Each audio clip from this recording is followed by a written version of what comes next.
তুমি একদম ঠিক কথা বলছো। বৌমা দাঁড়াও বলতেছি, দাঁড়াও দৌড়াও। বৌমা, আরে দাঁড়াও। না, এখনো বের হইতেছে না কেন? যদি ওর শাশুড়ি দেখে ফেলায় তাহলে তো অনেক বড় ঝামেলা হয়ে যাবে গা, পরে পালাইতে পারুম না।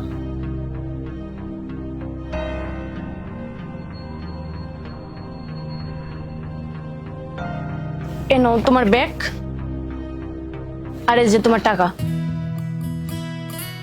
এত দেরি হলো কিসের জন্য?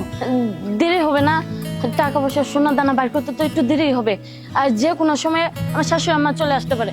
তাড়াতাড়ি চলো। তুমি একদম ঠিক কথা বলছো। বৌমা দাঁড়াও বলতেছি, দাঁড়াও। দৌড়াও। বৌমা আরে দাঁড়াও, আরে টাকাটি দিয়ে যাও। তাড়াতাড়ি এসো, তাড়াতাড়ি এসো, দেখে আসো, পরে জানো তো। আরে আরে দাঁড়া কইতাছি, আমার পোলার এত বড় সর্বনাশ করো না।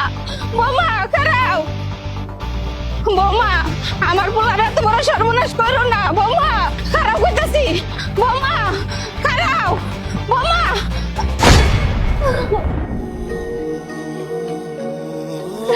বৌমা এটা তুমি কি করলা? নিজের পায়ে নিজে কুড়াল দিলা।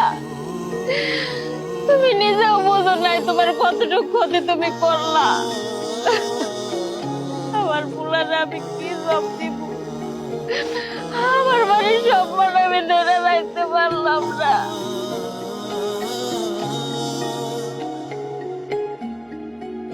কিরে তুই তুই এই বাড়িতে কেন? তোর এই বাড়িতে কোনো স্থান নেই।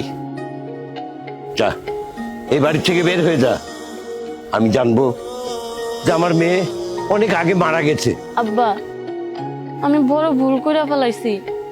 যারা আমি ভালোবাসতাম, টাকা পয়সা সোনা দেয় না সব নিয়ে তার সাথে পলাইয়ে গেছিলাম, কিন্তু সে টাকা পয়সা সবকিছু নিয়ে আমার রাস্তা ফেলাই দিছে। ভালো করছে, খুব ভালো করছে।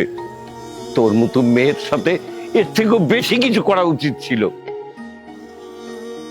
আমি কত কষ্ট করে তোকে একটা বড় ঘরে দিলাম, মানে তোর সুখের জন্যে। তুই কি করলি?